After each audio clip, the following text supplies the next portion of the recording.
दिसतोय परक्याचा फुलाच चेहरासा दिसतोय परक्याचा नसे सुटणार नाजूक गुंता दोष न चरख्याचा फुले मी म्हटले जे होते पाहुणे ते तरी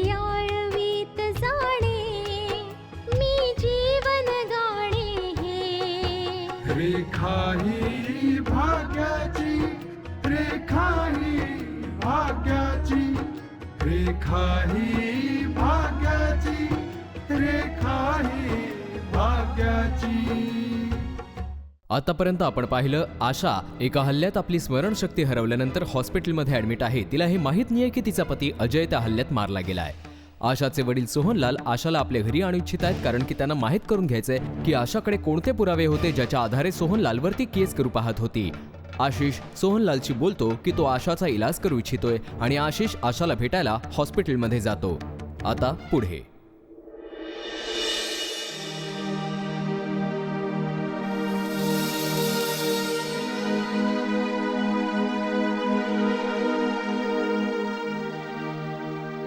एक्सक्यूज मी, काय मी तुमच्याशी थोडं बोलू शकतो? आपण कोण आहात? आय एम सॉरी, मी तुम्हाला डिस्टर्ब केलंय, पण मी इथे हॉस्पिटलमध्ये कोणा आशा सिंघाला भेटायला आलो होतो. मला बाहेर सांगितलं की हीच त्यांची रूम आहे म्हणून मी आज भेटायला आलो. तुम्हीच आशा सिंघाला आहात? नाही, मी आशा सेठ आहे.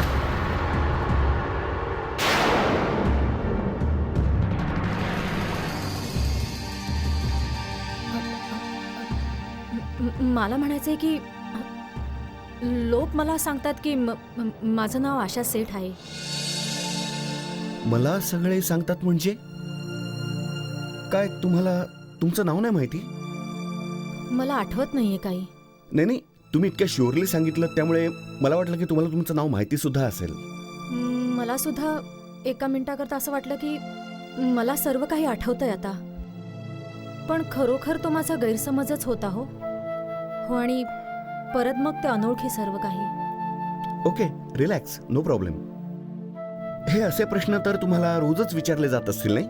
पण आशाजी, मला एक गोष्ट सांगा, या रूममध्ये या 4 भिंतींमध्ये राहून तुम्हाला कंटाळा नाही येत? थंड हवेमध्ये बाहेर मोकळ्या हवेमध्ये बसायचं मनात नाही येत कधी? एकट्याने बसून इतक्या दिवसांपासून सवय झाली हो आता हे हॉस्पिटल, हा एकटेपणा, हा अनोळखीपणा सवय झाली बहुतेक मला. चला, तरी काही प्रॉब्लेम नाही, सोडा हे सगळं आता. मी तुम्हाला आज सनसेट दाखवतो, या. अहो ते डॉक्टर चिडले तर मग? हा तर काय झालं? त्यांना तुम्ही माझं नाव सांगा. नाही करतायत ना असं? का नाही? तुम्ही तर तुमचं नावच नाही सांगितलं. अरे, मी पण किती बुद्धू आहे, कधीपासून बकबक करत बसलोय आणि मी अजूनपर्यंत माझं नाव पण नाही सांगितलं. चला, काहीच प्रॉब्लेम नाही. पण तुम्ही नाव विसरून जाल त्याआधीच आपलं नाव सांगून टाका ना. ओफो, चला मी तुम्हाला माझं नाव सांगूनच टाकतो. माझं नाव आहे doctor Ashish Mehta, consulting psychiatrist. ओह,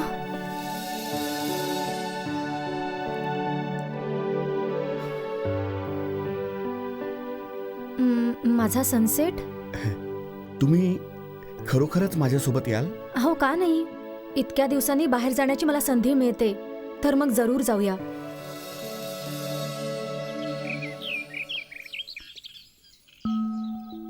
खरंच खूप सुंदर आहे ना. खरंय. आशा, अशा जागांवर येऊन मी खूपच खुश होऊन जातो आणि आतल्या आत खूप शांत पण. माझं तोंडच बंद होऊन जातं, माहिती तुला. हां, तुला तर माहितीच आहे की मी किती बडबड करत असतो ते. हं, खरंय, खूपच इंटरेस्टिंग आहात तुम्ही. आता निघूया. नाही, मला म्हणायचंय की तुम्हाला तुमच्या रूममध्ये सोडून मला खरं तर दुसऱ्या आशाला भेटायला जायचंय. का हो, काय झालंय तिला? आपल्या माणसानं गमावल्याने असं काही जखडलंय तिला की ती आता हे खरं मानायला तयारच नाहीये की आता तिचा पती या जगामध्ये नाहीये. तरी दिवसभर बघा त्याच्या फोटोजशी बोलत राहत असते. अगं ती आपली सगळी दुःख विसरून गेली आहे आणि त्याचबरोबर स्वतःला सुद्धा विसरली आहे. आशा, अगं ती आज पण त्याची वाट पाहते. म्हणजे तिला वाटतं तो येईल नक्की. अहो, मग तुम्ही तिचा इलाज करणार? हो हो हो, नक्कीच. ही माझी स्वतःची जबाबदारी आहे.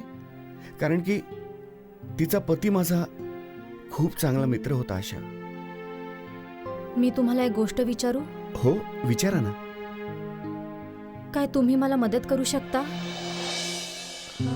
मला ठीक व्हायचंय हो. काय? नाही, हे पॉसिबलच नाहीये. कारण तुमचे जे डॉक्टर्स आहेत, जे तुमचा इलाज करतायत, ते या गोष्टीला नकार देतील. पण हा निर्णय माझा आहे हो, आणि मला वाटतं की तुम्ही माझा इलाज करावा. हो, पण तू तर मला ओळखत पण नाहीस. ओळखत तर मी माझी मला पण नाही हो, पण ओळख करून घ्यायची आहे मला. काय तुम्ही मला मदत कराल? नाही, म्हणजे मी माझ्या डॉक्टरांना विचारेन, चालेल?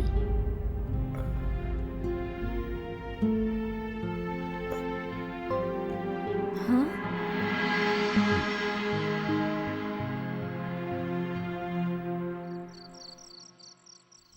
काय झालं? काय अस्वस्थ दिसताय? आशाचा विचार करताय का तुम्ही? मलाही खूप दुःख झालं की तुम्ही मला तर तयार केलं आशाला इथे आणण्यासाठी आणि आशानेच इथे यायला नकार दिला. तुला ही गोष्ट कशी माहित? तुमची पत्नी आहे मी. तुम्हाला वाटत असेल की तुमची कुठली गोष्ट माझ्यापासून लपून राहील, तर मग तुम्ही चुकीचा विचार करताय. एखाद्या बाबतीत तुम्हाला जर वाटत असेल की तुम्ही मला मूर्ख बनवलं, तर तुम्ही खूपच चुकताय. मग खरं तर हे तुमचं प्रत्येक रहस्य जाणल्यानंतरही मी तुमच्याशी तडजोड करते, कारण मी तुमची पत्नी आहे. गायत्री, अगं पण असं काय की तू नेहमी मला चुकीचा समजतेस? चूक असाल किंवा बरोबर आहात तर माझे पतीच ना. आणि कोणतीही स्त्री आपल्या पतीचं नुकसान नाही पाहू शकत, मग तो कसाही का असेना. मी फक्त एवढंच सांगेन की कधीतरी असं होईल का की तुम्ही तुमच्या मनातलं मला अगदी मोकळेपणाने सांगा. तुम्ही माझ्याशी काहीही खरं शेअर करत नाही आणि खरं जाणल्यानंतरही मी तेच करते जे तुम्हाला हवं असतं. हे बघ गायत्री, मी ऑलरेडी खूप टेन्शनमध्ये आहे आणि मला काहीच कळत नाहीये तू हे सगळं काय बोलतेस. खरं लपवण्याचा अर्थ काय आहे? आशाला तुम्ही इथे विशिष्ट उद्देशाने आणलंय. मला माहिती आहे आशा तुमच्यावर केस करणार होती. काय? आणि तुम्ही तिला इथे यासाठी आणताय म्हणजे तुम्हाला कळेल की तिच्याकडे तुमच्या विरोधात कुठले पुरावे आहेत. तुला हे सगळं माहित आहे? जर तुम्ही मला हे सगळं आधीच सांगितलं असतं ना, तर तुम्हाला हे सगळं नाटक करायची गरजच पडली नसती.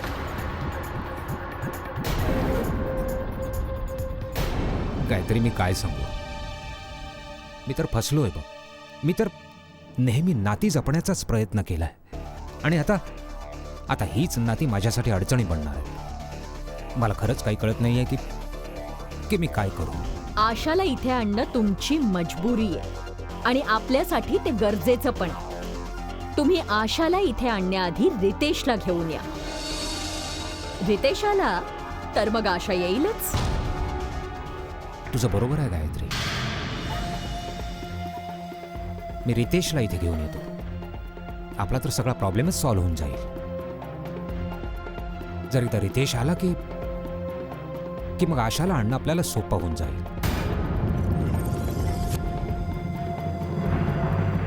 रेखा ही भाग्याची.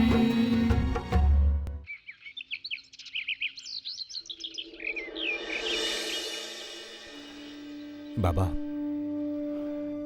सुखी राहा बेटा. कसे आहात तुम्ही? मी कसा आहे बेटा हे तुला काय सांगणार. एक एक क्षण घालवणं मुश्किल होऊन बसलंय. शिलाकडे पाहतो तेव्हा मन अजून भरून येतं.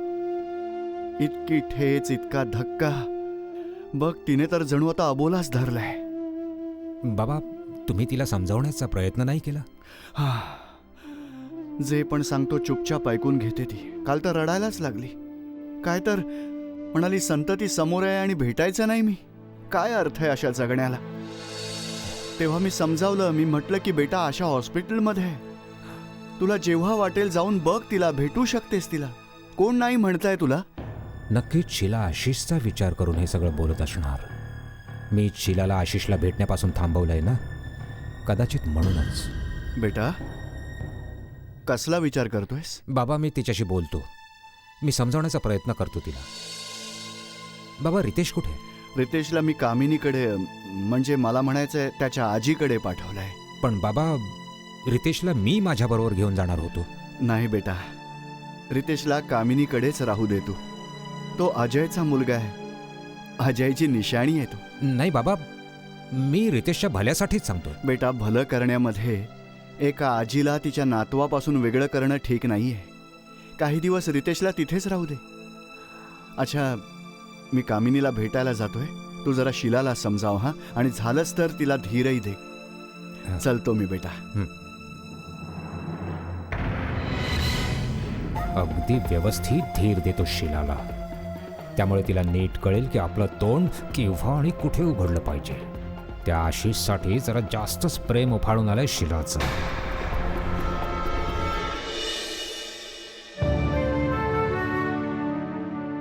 मिस्टर अजय, तुमचं कौतुक करणं संपलं असेल तर तुम्ही मला लिफ्ट द्याल का जरा?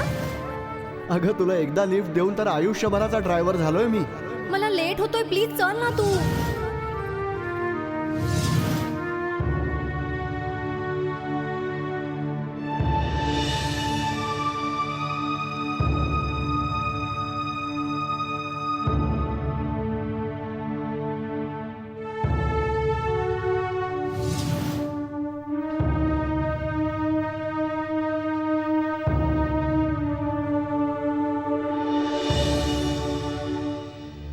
कामिनी, कामिनी,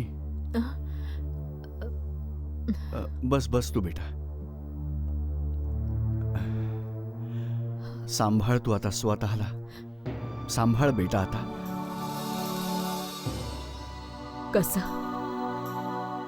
कसं सांभाळू मी स्वतःला बाबा, सांगा. एका क्षणासाठी मी माझ्या मुलाला विसरू शकत नाही. मला समजतच नाहीये की परमेश्वराने मला जिवंत का ठेवलंय. अहो करण, आता माझ्या आयुष्यामध्ये कोणीच नाहीये ज्याच्यासाठी मी जगायला हवं. कोणतं उद्दिष्टच नाहीये. का जिवंत आहे मी. बेटा, जीवन मृत्यू तर बघ परमेश्वराच्या हाती आहे.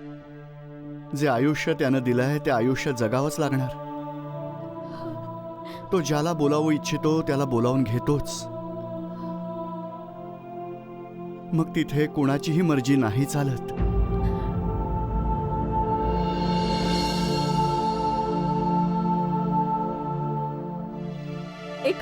एका आईसाठी जिने एका मुलाला जन्म दिलाय आणि मोठं केलंय, अहो त्या आईसाठी मग त्याच मुलाचं प्रेत बघणं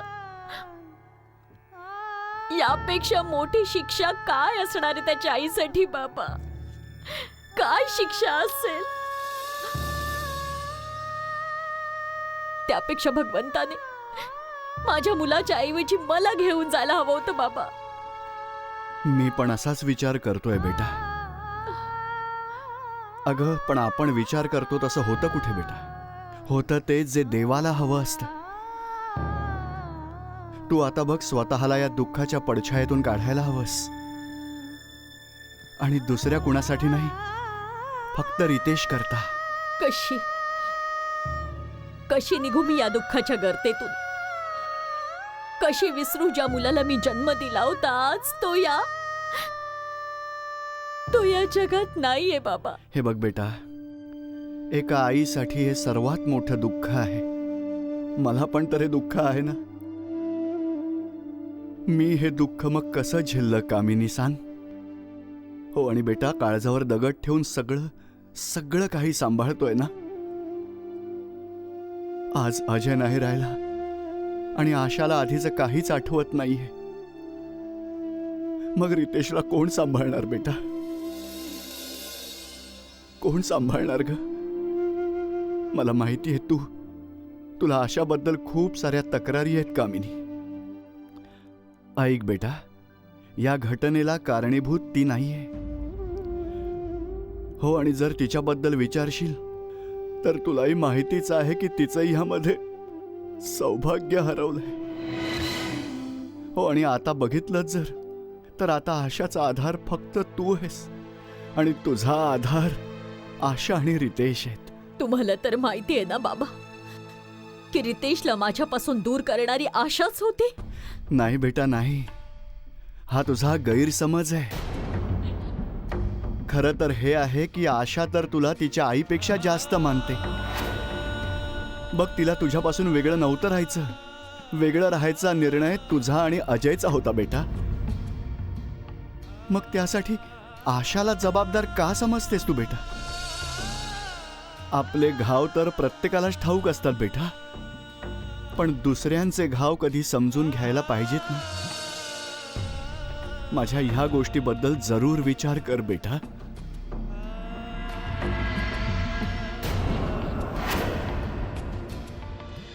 रेखा ही भाग्याची. डॉक्टर शेख, मी माझा इलाज आशिषकडून करून घेऊ इच्छिते. बघा, या बाबतीत आम्हाला सोहनलालजींबरोबर बोलावं लागेल. तुम्ही त्यांची काळजी नका करू. अहो, मी त्यांच्याशी स्वतः बोलेन. ठीक आहे, तुम्ही या माझ्याबरोबर. मी तुम्हाला केस पेपर्स वाचायला देते. I will see you later. या. Asha, are you sure you want me to handle your case? इतक्या दिवसात पहिल्यांदाच बघा मी कोणत्या तरी गोष्टीला घेऊन इतकी शुअर आहे. Okay, thank you. मी तुमचे पेपर्स बघून येतो. Just relax, chill.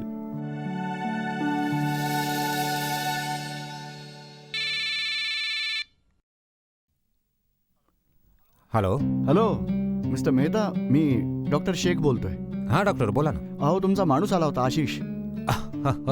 हो, खूपच हुशार मुलगा आहे तो. आशा स्वतः पण त्याच्याकडूनच ट्रीटमेंट घ्यायची म्हणते. अरे वा, ही तर खूपच चांगली गोष्ट आहे. मला फक्त हाच डाऊट होता की आशाने नाही नको म्हणायला. जर असं असेल डॉक्टर, तर तुम्ही केसचे सगळे बारकावे त्याला समजावून द्या. बाकीचं तो सांभाळेल. ओके.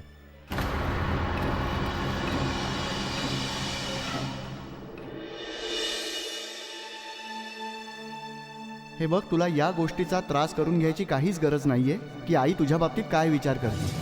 अजय, तुझ्या सांगण्याने माझ्या मनातून ही गोष्ट निघून नाही जाणार. मम्मी जी एकट्या राहतात ही गोष्ट मला चांगली नाही वाटत. म्हणजे तुला वाटतं की आपण आईकडे जाऊन राहावं?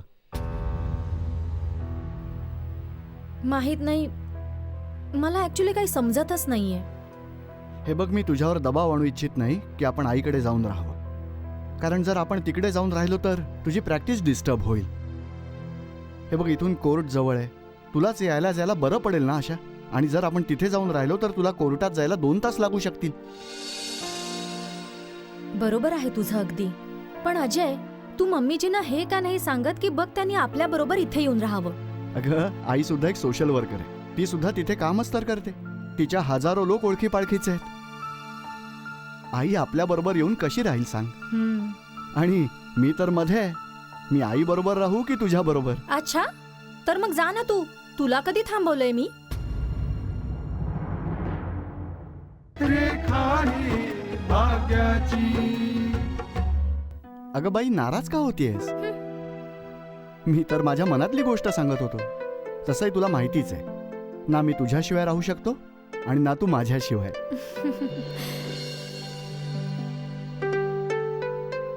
अजय, मला मम्मीजींची खूप आठवण येते. तुला माहितीये की मी त्यांना माझ्या आईपेक्षा सुद्धा जास्त मानते. बस मी त्यांना कधी हे सांगू नाही शकले कारण की मला माहितीये की त्या मला चुकीचं समजतील. हो, आणि त्यांना वाटतंय की मी तुला त्यांच्यापासून हिरावून घेतलंय. हिरावून तर घेत. हा? आपण दोघांनी तिच्या मर्जीविरुद्ध लग्न केलं होतं, म्हणजे हे हिरावूनच घेणं झालं. अच्छा, त्याला हिरावून घेणं म्हणतात? हं? हो, नाहीतर काय. सॉरी.